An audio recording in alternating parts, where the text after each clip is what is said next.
tu gloria. Y es en el nombre precioso de Cristo que pedimos todo esto. Amén. Cada pecado que hay, cada pecado que llega a nuestra vida, viene a través de una tentación, Tanto la mentira como el enojo, la frustración, la borrachera, la glotonería, la envidia, la inmoralidad, el robo, todo pecado llega a nuestra vida a través de una tentación.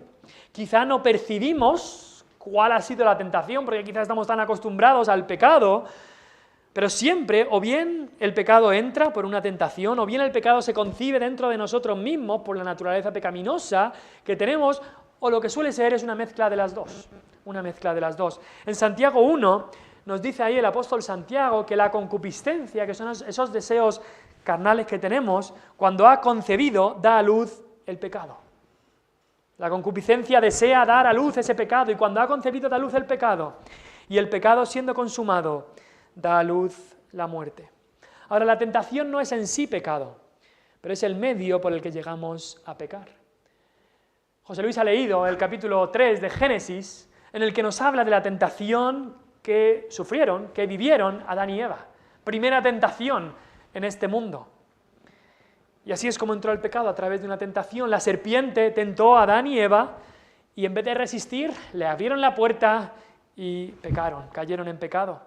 Incluso también leemos en el capítulo 4 de Génesis, siguiente capítulo, que Dios le dice a Caín, cuando estaba enfadado, le dice, el pecado está a la puerta. El pecado está a la puerta, y leemos después que Caín le abrió la puerta al pecado y mató incluso a su hermano Abel. Todo pecado viene a través de una tentación. Por eso es tan importante que como cristianos luchemos para vencer la tentación. Por eso en el Padre Nuestro, en esa oración modelo, decimos, no nos metas en tentación, mas líbranos del mal. Por eso Cristo le dijo a sus discípulos, velad y orad para que no entréis en tentación. El espíritu, la verdad, está dispuesto, pero la carne es débil. Y en este pasaje que leemos en Lucas 4, llegamos a un pasaje de crucial importancia, un pasaje de mucha importancia en la historia de la vida de Jesús. Y Lucas nos narra cómo Cristo fue tentado, Cristo mismo fue tentado por el diablo mismo, pero cómo resistió y venció ante la tentación. Y queremos titular esta predicación, Venciendo la tentación con Cristo. Venciendo la tentación con Cristo. Así como queremos llamar este mensaje, y es un texto tan crucial, tan tremendo, con tanto que se le puede sacar, que vamos a dedicar 2 predicaciones esta semana, y creo que después, dentro de 2 semanas, estaremos también predicando sobre este mensaje, sobre este texto. En el día de hoy nos limitaremos a hablar sobre algunas consideraciones sobre la tentación, consideraciones sobre esta tentación, y ya la próxima predicación hablaremos del contenido de esta tentación. Hoy hablaremos de las consideraciones sobre esta tentación, porque es que en este pasaje hay mucho que podemos sacar, hay mucho que el Señor quiere enseñarnos. Quizá, no sé si te lo has preguntado alguna vez, pero ¿por qué Cristo fue tentado? ¿Por qué es que Cristo tenía que ser tentado? Cristo sufrió esta tentación como un acto más de su humillación. Cristo, el Hijo de Dios, nunca había sido tentado en el cielo. Nunca había sido tentado por el mal, pero como hombre fue tentado, como redentor, como mediador, el que está en medio entre Dios y los hombres. Cristo tenía que cumplir esa justicia que no podíamos nosotros cumplir. El primer Adán, hemos leído que cayó en el pecado, no resistió la tentación. Cristo, que es llamado el segundo Adán, resistió, enfrentó la tentación y la resistió y venció sobre esa tentación. Sabemos que Cristo tiene 3 oficios. Así es como la Biblia nos habla de que Él es el rey, primer oficio de rey. Y como rey, Él tenía que obtener la victoria que se prometió en Génesis 3:15. Esa victoria de que alguien pisaría, destrozaría la cabeza de Satanás. Y eso es lo que Cristo estaba empezando a hacer aquí. Aplastar la cabeza de esa serpiente antigua que es Satanás. En 1 de Juan 3:8 nos dice, el diablo peca desde el principio, pero para esto apareció el Hijo de Dios, para deshacer las obras del diablo. El diablo había tenido vía libre, el diablo peca desde el principio, él hizo caer a Adán y Eva, pero para esto vino Jesús, para demostrar y para ganar la victoria sobre el pecado, y eso es en su oficio de rey, en su oficio de sumo sacerdote. Él tenía que ser tentado para así poder ser ese mediador, ese sumo sacerdote entre Dios y nosotros. Dice Hebreos 2:17, por lo cual debía ser en todo semejante a sus hermanos, para venir a ser misericordioso y fiel sumo sacerdote en lo que a Dios se refiere, para expiar los pecados del pueblo, pues en cuanto él mismo padeció siendo tentado, es poderoso para socorrer a los que son tentados. Él padeció siendo tentado y ahora te puede ayudar a ti. Puedes tú vencer la tentación a través de Cristo, porque Él la venció. Y también en su oficio de profeta, no solamente en su oficio de rey y de sacerdote, pero también en su oficio de profeta. Él nos quiere enseñar, como ese profeta que predica y enseña y revela la verdad de Dios. Él nos quiere enseñar cómo vencer y cómo enfrentar la tentación. Y cristiano aquí, hijo de Dios, es porque Cristo venció la tentación, que tú hoy puedes vencer la tentación. Si Cristo no hubiera vencido la tentación, no tendrías ninguna esperanza de vencerla tú, pero es porque Él se enfrentó y venció la tentación que tú la puedes vencer hoy. Así que hoy queremos ver algunas consideraciones sobre la tentación de Cristo, pero lo más importante es que lo que queremos considerar es a Cristo mismo. Considerarle a Él. Cuando enfrentemos tentaciones, considerar a Cristo. Nos dice Hebreos 12, considerad a aquel que sufrió tal contradicción de pecadores contra sí mismo, para que vuestro ánimo no se canse hasta desmayar. Quizá tú dices, Señor, esta tentación es demasiado grande, Señor, yo no puedo con todo esto, me supera. Y podemos mirar a Cristo, y así, para que nuestro ánimo no se canse hasta desmayar, para que podamos vencer a la tentación, tenemos que considerar a Cristo, considerar a aquel que sufrió, pero venció esta tentación. Ahora, venimos aquí al texto que Lucas escribe, inspirado por el Espíritu Santo, en Lucas 4, del 1 al 13, y tenemos que recordar que Lucas nos está especialmente presentando a Cristo como el Hijo del Hombre, que vino a salvar hombres y mujeres perdidos. Él es ese Hijo del Hombre totalmente humano, a la misma vez que totalmente Dios, pero Lucas nos habla de que fue concebido, de que nació, de que creció, de que aprendió, incluso que creció en sabiduría, etc. Y en este texto vemos que fue tentado, fue tentado como hombre, totalmente hombre que era. Queremos ver algunas de estas cosas, algunas consideraciones de esta tentación. Lo primero que queremos ver es el momento de esta tentación. ¿Cuándo fue tentado Jesús? ¿En qué momento fue tentado Jesús? Mira el primer versículo. Jesús, lleno del Espíritu, volvió del Jordán. Jesús, lleno del Espíritu, volvió del Jordán. Jesús fue tentado en un momento en el que estaba lleno del Espíritu. Ahora, que la Biblia nos diga que Cristo estaba lleno del Espíritu no significa que hubo otros momentos en que no lo estaba. Simplemente nos está asegurando lo que Cristo vivió toda su vida. Cristo vivió toda su vida lleno del Espíritu Santo. El mismo Cristo dijo que Dios no le dio el Espíritu a Él por medida, sino que sabemos que en Cristo habita corporalmente toda la plenitud de la deidad. Siempre estuvo completamente lleno del Espíritu Santo. No es como nosotros. Nosotros somos como ese vaso, no sé si has tenido un vaso que tiene una grieta y parece todo muy bien, pero de repente ves que gotea un poco, gotea. Y al final lo tiras, porque no vale, un vaso con una grieta va a ser un problema siempre. Nosotros somos así. El Señor nos llena del Espíritu Santo, pero goteamos, tenemos grietas en nuestro pecado, somos ese tipo de vasos, goteamos. Pero Cristo no era así. Cristo no era así. Como dice un comentarista, el Espíritu no estaba en Cristo como si fuera un recipiente, sino como una fuente, como en un océano sin fondo. Así estaba el Espíritu dentro de Cristo. Siempre lleno, siempre rebosando del Espíritu. Y Lucas nos señala esto porque tenemos que aprender que cuando enfrentemos la tentación, si no estamos confiando, si no estamos pidiendo la llenura del Espíritu Santo, si no tenemos al Espíritu Santo, vamos a caer seguro. Si no estamos confiando y pidiendo que Dios nos llene del Espíritu Santo, necesitamos al Espíritu Santo para resistir la tentación. Sin el Espíritu Santo vas a caer sí o sí en la tentación. Es el Espíritu Santo el que te avisa de la tentación, el que te guía a la verdad, el que te ayuda a no caer. Es el Espíritu Santo en tu corazón que hace eso. Necesitamos al Espíritu Santo. Y cuanto más lleno del Espíritu Santo, menos caerás en la tentación. Ese es el Espíritu que nos guía y nos enseña toda la verdad. Que nos enseña que esto es mentira y esto es verdad. Que nos lleva a no ser engañados por el diablo. Ese es el Espíritu que necesitamos llenarnos de Él. Jesús estaba lleno del Espíritu Santo, pero nos dice después que volvía del Jordán. ¿Por qué volvía del Jordán? ¿Qué había pasado en el Jordán? Había sido bautizado. Eso vimos la semana pasada, el bautismo de Jesús.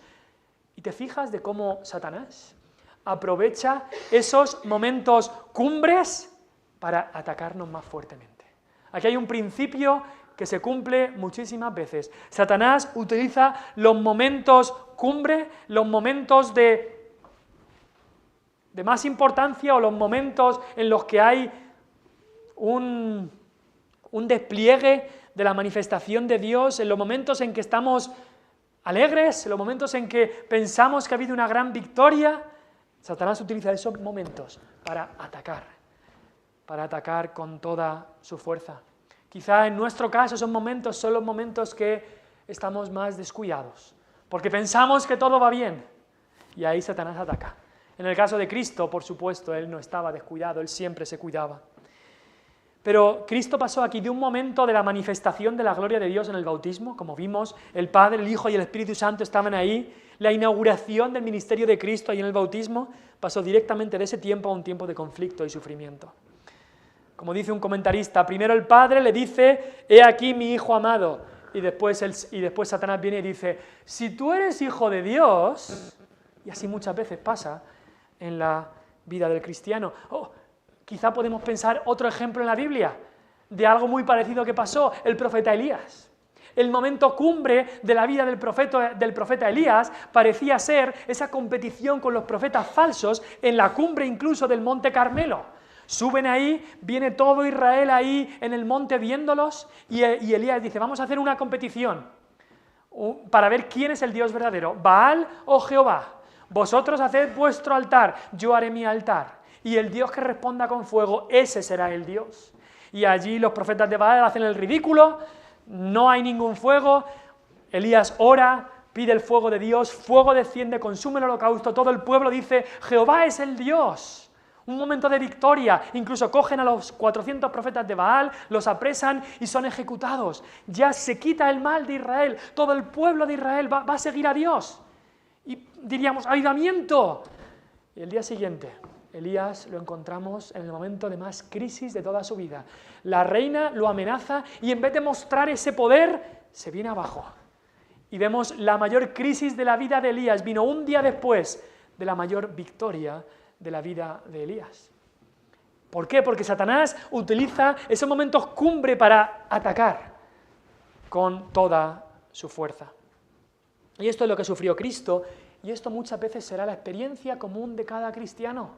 Vemos cosas positivas que pasan, vemos que alguien se convierte, vemos que alguien está siendo edificado, vemos que hay visitas, vemos que algo bueno pasa, y entonces Satanás utiliza esos momentos que quizás estamos pensando que todo va bien para atacar y mostrar toda su furia y atacar con toda su fuerza. Por eso nos dice el apóstol Pablo, quien piense estar firme, mire que no caiga. Porque muchas veces en esos momentos de grandeza, de éxito, en esos momentos que te aparente prosperidad, el orgullo se nos viene encima. Las defensas no hacen falta porque yo puedo con todo. Y ahí Satanás ataca, y ahí estamos cayendo. Ahora, no pensemos que estas tres tentaciones que se nombran aquí fueron las únicas tentaciones en la vida de Cristo, o el único tiempo que fue tentado. El versículo 13 nos dice que Satanás se apartó de él por un tiempo. Cristo fue tentado durante toda su vida. Y estas tres tentaciones que se nos narran, se nos dice en el versículo 2 que Cristo fue tentado por el diablo. Fue un periodo de tentación, los 40 días. Y estas tres tentaciones fueron las peores o las más fuertes. Pero la vida de Cristo fue un continuo resistir ante la tentación. El mismo Pedro una vez le dijo a Cristo, cuando Cristo dijo que iba a morir, le dijo, no vayas a Jerusalén para que te maten. No, tú no tienes que hacer eso. Y Cristo le dijo, apártate delante de mí, Satanás. Satanás le estaba tentando a través de Pedro a Cristo. La vida de Cristo entero fue un continuo luchar contra la tentación. Y así va a ocurrir también en nuestra vida. Es un continuo luchar contra la tentación hasta que estemos en su gloria. Pero este fue el momento en el que se nos narra esta tentación. Jesús lleno del Espíritu Santo y Jesús volviendo de su bautismo. En segundo lugar, queremos ver el lugar de esta tentación. ¿Cuál fue el lugar de la tentación? Dice ahí que Cristo fue llevado por el Espíritu al desierto por 40 días. Marcos incluso nos habla de que el Espíritu le impulsó al desierto. Ahora, el desierto no es un lugar muy bonito. No sé si alguna vez has pasado por un desierto físico, algunas dunas, has estado, no sé si habrás estado en Canarias, creo que en Almería también hay un pequeño desierto por ahí, pero un desierto no es algo, quizá para la vista es bonito, pero cuando estás unas cuantas horas en un desierto, te puedo asegurar que no es el sitio en el que quieras estar. No es un sitio de oasis, no es un sitio de sentirse bien, no es un sitio de agua, no es un sitio de refresco, es un sitio de sufrimiento. Es un sitio que no es nada agradable estar ahí. Y muchas veces los cristianos pensamos que el Espíritu no nos va a llevar al desierto. El Espíritu lo que quiere son las cosas buenas para nosotros. ¿Cómo que el Espíritu me va a llevar al desierto? Pero es lo que muchas veces necesitamos. Pensamos que lo que necesitamos para fortalecerme en el Señor yo necesito unas vacaciones en el Caribe. O como leía hace unos meses y me quedé con la boca abierta, una asociación cristiana en Estados Unidos para hijos de pastores en Estados Unidos. ¿Y qué hacen para fortalecer a estos hijos de pastores en Estados Unidos? Un crucero por las Bahamas. Así está la Iglesia de Dios hoy en día. Para fortalecernos espiritualmente lo que necesitamos es lujos, caprichos y vacaciones. Y el Señor nos dice que para fortalecernos el Espíritu nos lleva al desierto, a la prueba. Ahí es donde el Espíritu impulsó a Cristo, al desierto, un lugar de prueba. Y el desierto ha sido eso muchas veces en la palabra de Dios cuando se nombra. Ahora Dios lo hace así cuando va a fortalecer a su pueblo. Lo que manda es prueba. Señor, quiero ser fortalecido. Pues vas a recibir prueba. Y nos damos cuenta que los cristianos más fuertes, aquellos que son maduros en el Señor, muchas veces han pasado por muchas pruebas. Es más, es una regla general que cristianos maduros y fuertes han pasado por muchas pruebas, no lo han tenido fácil. Se le notan esas arrugas en la cara, pero arrugas de madurez cristiana. Se le nota que sus rodillas están marcadas porque han orado, han llorado al Señor en oración. Pero sabemos que la prueba de vuestra fe produce paciencia, produce un carácter maduro en el Señor.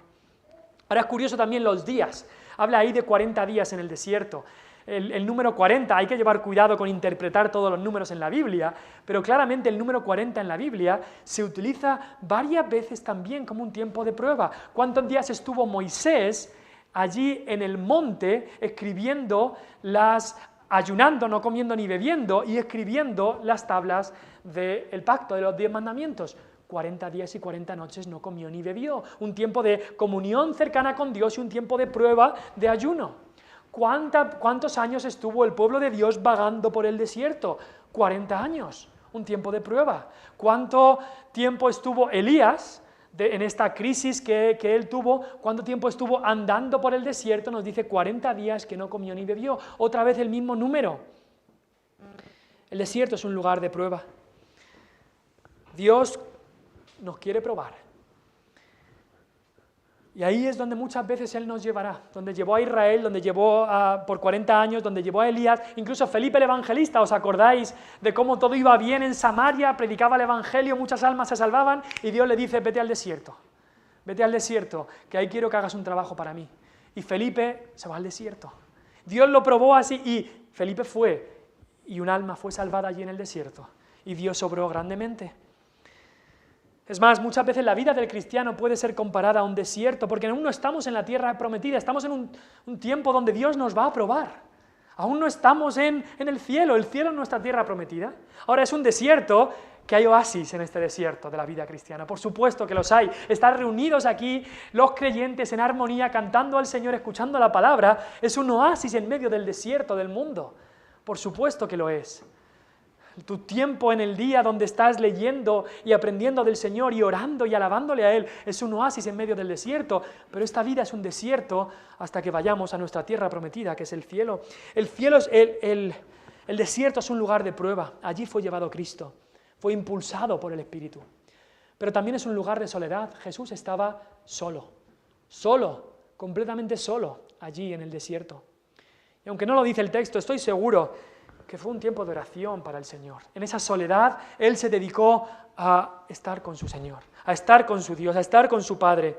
Aunque también estaba Satanás allí, estuvo tentándole, pero Él estaba en comunión con su Padre. ¿Y sabes qué? Tú eres lo que eres. Tú eres lo que eres cuando estás solo. ¿Qué haces cuando estás solo? Cuando la puerta se cierra de la casa y estás ahí solo en casa. Los padres no están, o tu cónyuge no está. Tú eres lo que eres cuando estás solo, cuando nadie te ve.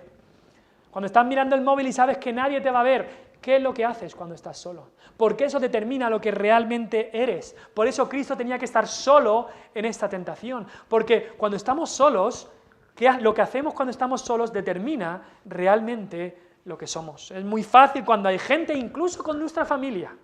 Incluso con nuestra familia es fácil poner una fachada. Con nuestros hijos, para que vean que soy un buen padre cristiano, con nuestro cónyuge, es fácil poner una fachada, pero ¿qué hacemos cuando estamos solos? Y Cristo tuvo que pasar por este valle solo, sin nadie, sin sus discípulos, sin su madre, sin nadie más que la ayuda de Dios y del Espíritu Santo, solo, sin ninguna otra persona. ¿Cómo vamos a vencer esta tentación que quizá llevas tiempo arrastrando? ¿Cómo la vas a vencer? Quizá es frustración, quizás son ansiedades, quizás es ira pecaminosa que te entra, quizás es codicia y avaricia de las riquezas o del mundo, quizás es una lengua mentirosa, quizás es falta de dominio en la comida o en la bebida, quizás son miradas, pensamientos, actos impuros y en fornicación. Cualquier tipo de pecado. ¿Cómo vencerlo? Cualquier tipo de tentación. Pues deberás vencerla en el desierto. No la vas a vencer con todo el mundo mirándote. Deberás vencerla en el desierto, cuando estés a solas en tu tiempo con Dios. Así es como se va a vencer. Entonces vemos el momento de la tentación y el lugar de la tentación. Pero tenemos también que ver la realidad de esta tentación. Nos dice el versículo 2, allí era tentado, estuvo por 40 días, allí en el desierto, y era tentado por el diablo. Cristo fue tentado. La tentación de Jesucristo fue totalmente real. Cristo era susceptible a ser tentado. Y en este punto hay un debate entre los teólogos. Quizá creo que es entendible lo que es este debate entre los teólogos, en cuanto a que, por un lado, algunos dicen, bueno, si Cristo no puede pecar, si no había posibilidad de que Cristo pecara, Él era sin pecado, entonces las tentaciones de Cristo no son tan reales como las nuestras, porque total, Él no podía pecar, entonces no es tentación real, si Él no podía pecar. Por un lado hay unos que dicen eso. Por otro lado, otros concluyen de otra manera y dicen, bueno, si Cristo fue tentado en todo según nuestra semejanza, como dice la Biblia, eso significa que, bueno, Él podría haber pecado. Cristo podría haber pecado, pero bueno, no pecó, pero podría haber pecado. Y nos dice Hebreos 4:15 que no tenemos un sumo sacerdote que no pueda compadecerse de nuestras debilidades, sino uno que fue tentado en todo según nuestra semejanza, pero sin pecado. Por un lado unos dicen, no, Cristo no fue tentado de manera real, porque Él era impecable. Por otro lado, otros dicen, no, bueno, Él no era impecable, él sí que podía haber pecado, pero no pecó. Pero ni uno ni otro. Porque Cristo era sin pecado, impecable, que quiere decir que no podía pecar, pero al mismo tiempo Cristo sí fue tentado, sí fue tentado. Sabemos que Dios no puede ser tentado por el mal, nos dice Santiago, pero Jesucristo, que era Dios y es hombre, sí fue tentado. Ahora, la naturaleza humana de Jesús podía ser tentada, y si hubiera sido dejada por sí misma, la naturaleza humana de Jesús podía pecar, pero esa naturaleza humana de Jesús siempre ha estado unida a su naturaleza divina, al Hijo de Dios, al Verbo, siempre ha estado en unión, naturaleza humana con naturaleza divina, unida. Y Dios es impecable, Él no puede pecar. Así que en esa unión de dos naturalezas, humana y divina, en una persona, en Cristo, tenemos que Dios es impecable como Dios, porque Dios no puede pecar, separado del pecado, pero que Jesucristo es tentable como hombre, podía ser tentado. No puede pecar porque es Dios, pero puede ser tentado porque es hombre. Esa es la enseñanza bíblica. Jesucristo no podía pecar porque era Dios, pero podía ser tentado porque es hombre. Ahora, Hebreos, en el texto que hemos leído, nos dice que fue tentado en todo según nuestra semejanza, pero añade una excepción. Añade algo en lo que Cristo era distinto a nosotros en su tentación. Dice, pero sin pecado. Pero sin pecado. En Cristo no había nada carnal, nada que le atrajera al pecado, ninguna concupiscencia, ningún deseo carnal, ningún viejo hombre que sigue luchando ahí, como lo hay en nosotros. No había nada de eso. Juan 14:30, Cristo mismo estaba hablando en Juan 14:30, hablando de Satanás, y dice, viene el príncipe de este mundo, y él nada tiene en mí. Nada tenía Satanás dentro de Jesús. Nada tenía Satanás dentro de Jesús. Nuestro Señor no fue tentado por deseos pecaminosos que salieran de Él, como el orgullo, ambición, envidia, malicia, odio, ira, celos, avaricia, glotonería, etc. No había ningún deseo pecaminoso que saliera de Él. Ahora, cuando Satanás nos tienta a nosotros, Satanás tiene un aliado dentro nuestra, ¿sabéis? Satanás tiene un aliado en nuestro corazón, tiene un infiltrado dentro de nosotros. Es como cuando un país ataca a otro, y ese país no solamente ataca desde el exterior, pero tiene infiltrados dentro que le dicen lo que está pasando, que dan falsa información, tiene infiltrados para ayudarle. Muchos países, en las guerras que hay ahora, muchos países utilizan esa táctica. Quizá habéis escuchado la historia, la leyenda del caballo de Troya. No sé si alguno conocéis la historia del caballo de Troya. Este ejército griego quería conquistar una ciudad y no podían, y ahí estaban luchando, hasta que a uno se le ocurre una idea. Hacen un caballo bien grande y meten a los soldados dentro del caballo. Y ponen el caballo ahí, se retiran todos, y la gente de la ciudad ve el caballo y dice, ¡uy, los dioses nos han dado un regalo de este caballo! Meten al caballo de la ciudad con los soldados dentro. Y cierran las puertas, aquí estamos con este regalo de los dioses. Y esa misma noche los soldados salen del caballo, abren las puertas de la ciudad y entra todo el enemigo y destruyen la ciudad. Y eso mismo pasa en la vida del creyente. Hay un caballo de Troya dentro nuestra. Cuando Adán cayó en pecado, de ese mismo momento el caballo de Troya entró en nuestras vidas. Y ahora tú y yo tenemos un aliado de Satanás dentro nuestra, que es nuestra carne, que es nuestra concupiscencia, que es nuestros deseos carnales, que sí la estamos matando cada vez más y debemos matarla cada vez más, pero hasta que estemos en la presencia del Señor va a estar ahí, ese viejo hombre, esa carne va a estar ahí, ese aliado de Satanás que está dentro nuestra. Pero en Cristo no había nada de eso. En Cristo no había ningún aliado de Satanás dentro suyo, porque era sin pecado completamente. Santiago nos dice que cuando uno es tentado es de su propia concupiscencia que es atraído y seducido. La tentación puede venir de fuera, pero de dentro hay atracción y seducción que quiere esa tentación por el aliado de Satanás, el caballo de Troya de Satanás que tenemos dentro. Pero con Cristo toda la tentación era externa. Satanás no tenía nada en él. Pero era una tentación totalmente real. Él fue tentado en todo según nuestra semejanza. Ahora, en cuarto lugar, queremos ver la intensidad de esta tentación. Nos dice que era tentado por el diablo. Por el diablo. Tenemos que entender que la tentación de Jesucristo fue la mayor tentación de toda la historia. No ha habido tentación más grande que la que sufrió Jesucristo. ¿Por qué? Porque Cristo era sin pecado. Entonces el ataque del enemigo tuvo que ser el más grande que nunca ha sido ejecutado. Piénsalo, cuanto más grandes fueran las murallas de un país, o de una ciudad quiero decir, en tiempos medievales, a más grandes las murallas, a más grandes las torres, a más fuerte que era esa ciudad, más grande tenía que ser el ataque. Pues de la misma manera, como Cristo es totalmente sin pecado, poderoso, todopoderoso, entonces el ataque tenía que ser el más grande que Satanás había hecho nunca, el más poderoso.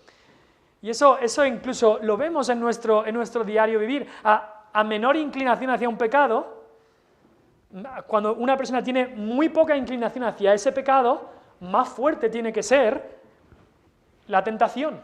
Piénsalo, alguien que es muy propenso a enfadarse, a la mínima que le picas un poco, ¡pum!, ya salta, ya lo ves ahí gritando, ¿por qué? ¿Por qué? ¿Por qué?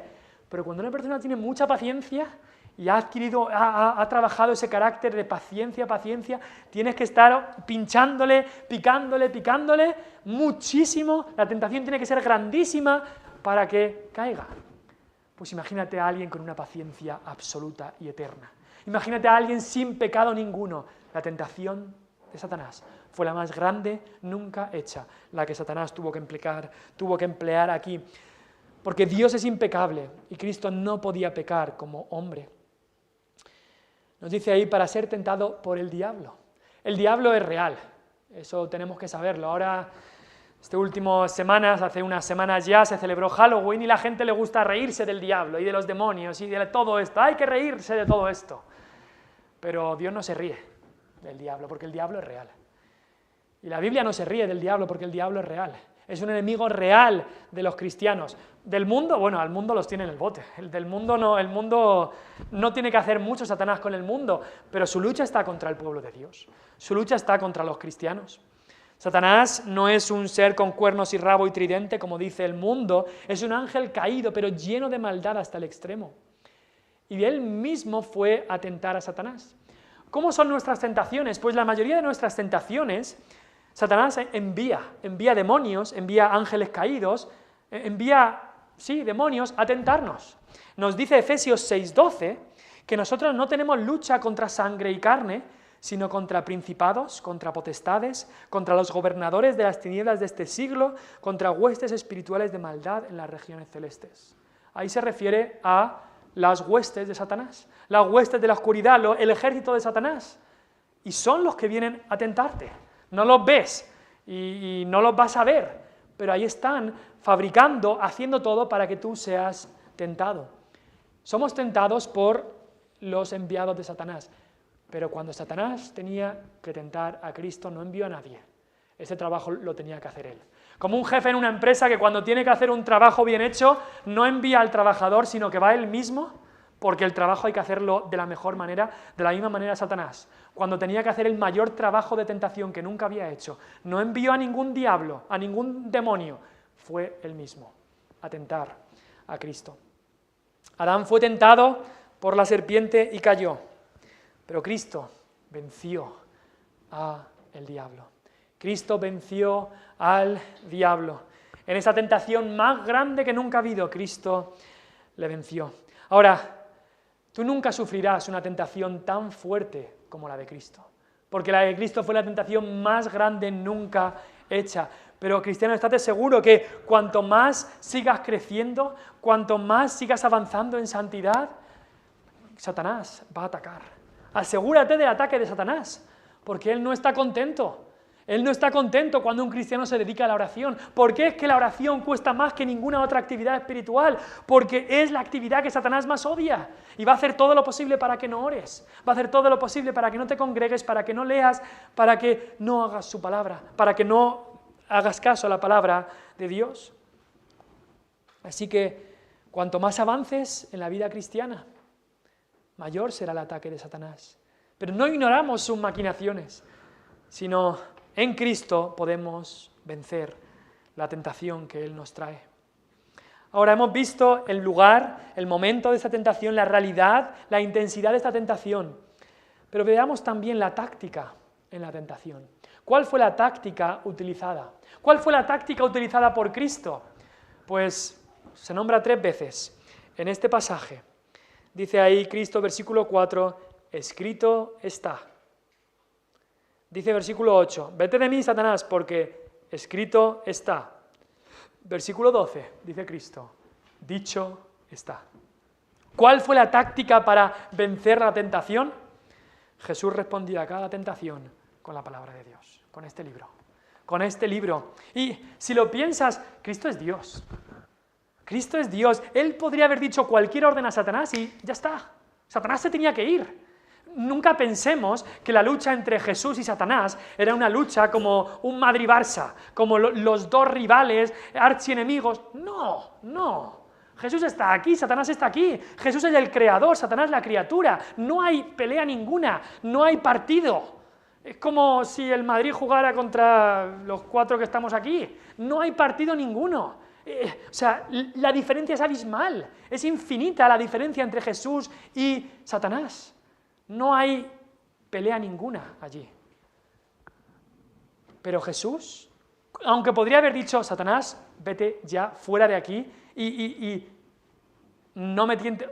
Jesús resistió esa tentación, permitió a Satanás volver a tentar y volver a tentar. ¿Y qué utilizó Cristo? Cristo utilizó los textos de la Escritura. Su palabra era suficiente, la palabra que él hubiera dicho entonces, pero él dijo, escrito está, escrito está, escrito está. Utilizaba la palabra del Espíritu. Es curioso, hemos dicho que Jesús estaba lleno del Espíritu. ¿Y qué hacía? Utilizar la palabra del Espíritu. Por eso, no digamos que el Espíritu te lleva a decir algo en contra de aquí.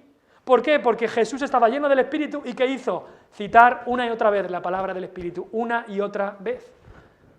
Muchos hablan, el Espíritu me ha dicho, hoy el Espíritu me ha mandado a hacer esto, me ha enviado a lo otro.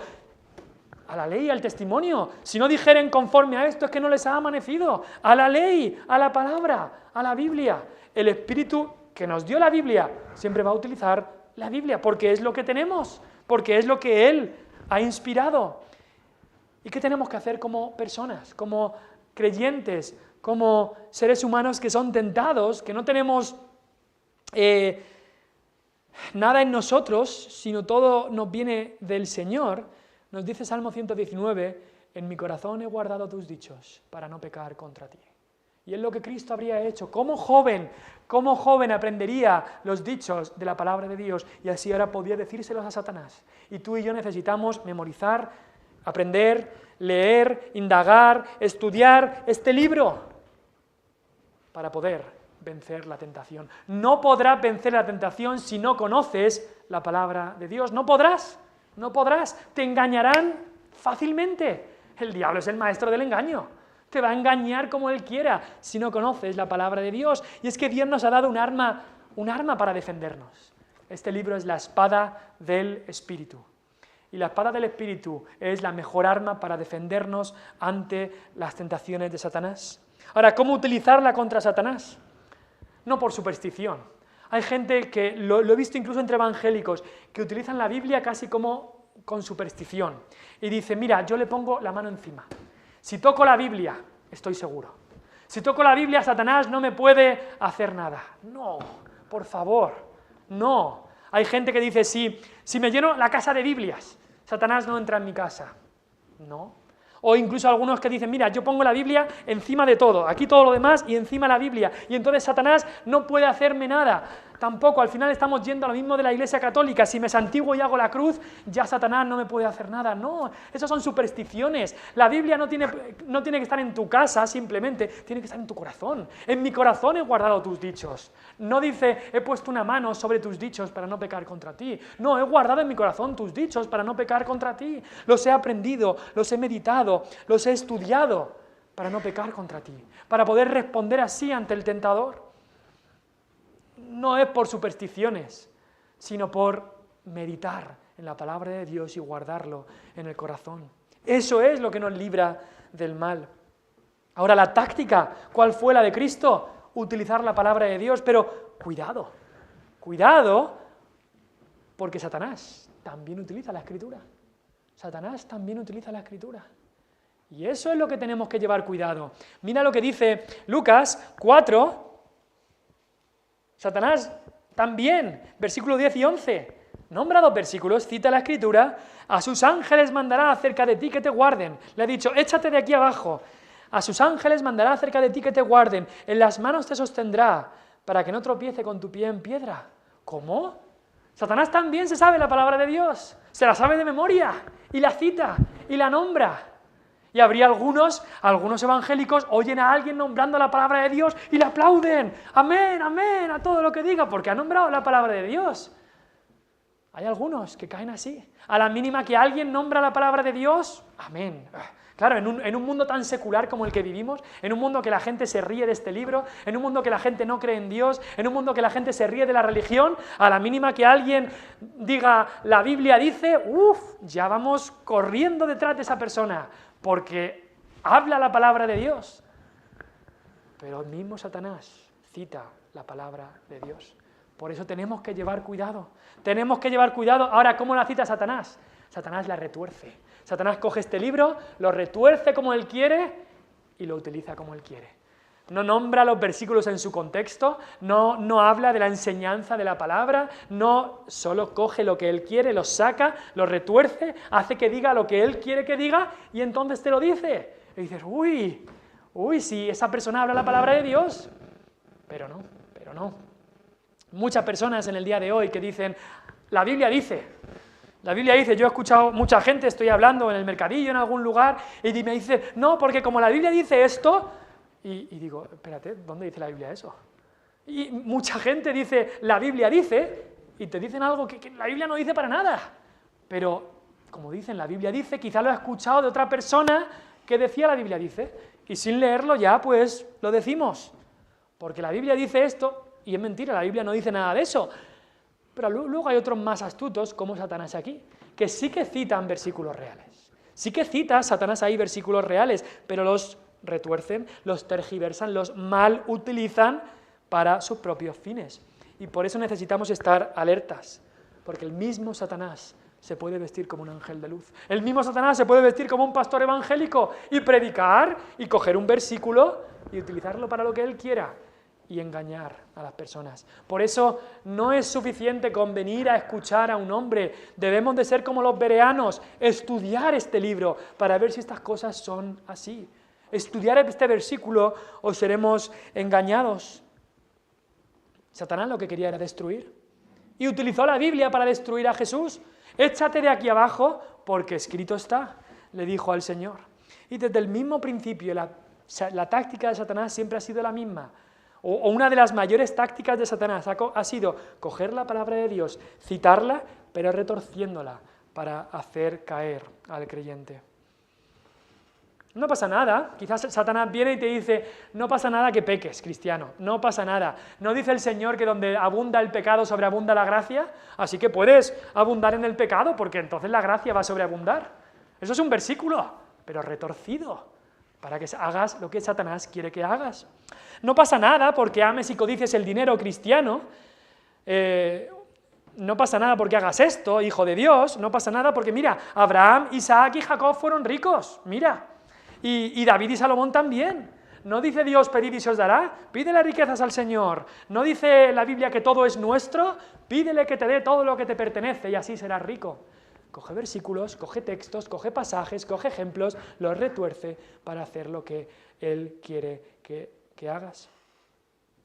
Incluso pueden decir, el adulterio no va a tener consecuencias en tu vida, cristiano, no va a tener consecuencias. Mira, después te arrepientes y ya está. Mira la Biblia, el rey David pecó, se arrepintió y siguió siendo rey. No pasa nada, no va a tener consecuencias.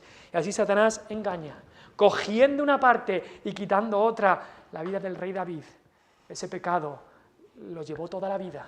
Se arrepintió, Dios le perdonó, pero por ese pecado su vida fue destrozada, su familia fue destrozada y 4 hijos suyos murieron por ese pecado. Eso no te lo va a decir Satanás. Satanás va a coger lo que él quiere, lo va a sacar de donde él quiere, sacar de contexto y decírtelo. Pero cuidado, porque Satanás sí que utiliza este libro.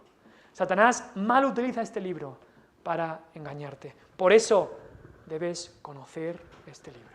Por eso debes hacer de este libro tu lectura de día y de noche. Nunca se apartará de mi boca, de mi mente y de mi corazón este libro de la ley, sino que de día y de noche meditaré en él, para que tú hagas, Señor, prosperar mi camino y todo me saldrá bien. Josué dijo eso, capítulo 1, versículo 9. Eso es lo que dijo, y eso es lo que debería ser nuestro deseo. Señor, ayúdame a meditar en este libro, porque Satanás me puede engañar. Me puede engañar si no lo conozco bien. Es de las tácticas más perfeccionadas que tiene Satanás. La única manera que tenemos de vencerla es conocer cada milímetro de nuestra espada, para que no nos la robe el enemigo. Porque eso es lo que pasa, el enemigo roba la espada y la retuerce y te la clava. En vez de que tú seas el que utiliza la espada, el enemigo te roba la espada, la retuerce y la utiliza en tu contra, y tú caes ahí. Que Dios nos libre, cristiano aquí, hijo de Dios. Cristo ganó la victoria contra la tentación por ti y para ti. Y ahora quiere hacerlo contigo. Él nos ha dado una armadura para protegernos en esa lucha tan difícil, la armadura de Dios. Y ahora Él pone la espada del Espíritu en nuestra mano. Él nos ha descrito en su palabra cuáles son las tácticas del enemigo. No ignoramos sus maquinaciones. También nos ha dicho cuál es la táctica que debemos emplear. La palabra de Dios. La táctica ganadora, la táctica infalible para resistirle, pero más que ninguna otra cosa nos ha dado de su Espíritu.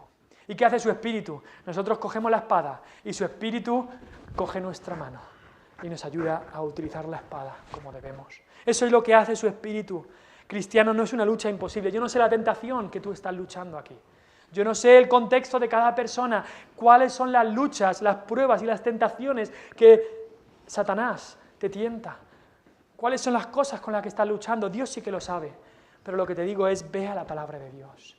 Ve a la palabra de Dios y utilízala. Utiliza esta espada para vencer al enemigo. No es una lucha imposible. Dios te ayudará. Dios te ayudará. Cristo no solo sufrió la tentación para vencer al pecado a través de su vida y muerte, sino que Él es el ejemplo.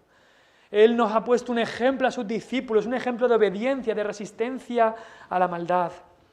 Considera a Cristo. Considera la tentación de Cristo. Considera esta tentación cuando enfrentes tu propia tentación, para que tu ánimo no se canse hasta desmayar. Dice Santiago 1:12, bienaventurado el varón que soporta la tentación, porque cuando haya resistido la prueba, recibirá la corona de vida que Dios ha prometido a los que le aman. Esa corona, primero que la alcanzó y el más grande que la alcanzó es nuestro Señor Jesucristo. Él era suya, pero Él la alcanzó por su perfecta obediencia a la ley, por su perfecta resistencia a la tentación. Pero en Él, y por Él, y con Él, tú y yo podemos resistir a la tentación. No por nosotros mismos, sino en Cristo y por Cristo, para un día alcanzar esa corona de vida que Dios quiere dar a los que resisten a la tentación. ¿Cómo está tu alma? Si conoces a Cristo como tu Señor y Salvador, ¿estás luchando diariamente contra la tentación? ¿Estás examinando tu vida para ver dónde están esas luchas y esas tentaciones? ¿Y estás utilizando la palabra de Dios para vencer en la tentación? Espero que sí. Y si no conoces al Señor, entonces, de cierta manera, te estás entregando a la tentación cada día. No hay esa lucha. No hay esa prueba, sino que estás a merced de aquel que es el asesino, el homicida, el mentiroso, a merced del propio Satanás. Sal de ahí, ven a Cristo y alcanzarás victoria en la tentación.